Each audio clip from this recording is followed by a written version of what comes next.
Nagawa tayo ng siomai kasi marami ho tayong pa-order from Amsterdam. So, ayan, pinapak ko na ho.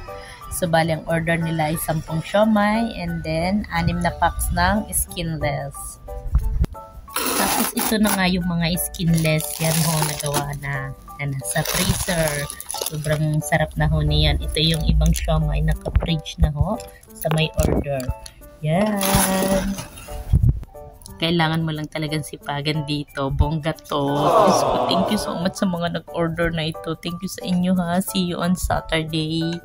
And sana ay magustuhan nyo itong aking ginagawang siomai. So, piniprepare ko na para nam-nam nyo na ang lasa. So, thank you. At sana marami pang umorder ng siomai ni Billy Boy. Sariling gawa, homemade siomai. Malinis so yan. So, ayun lang. God bless. Thank you so much sa inyong lahat.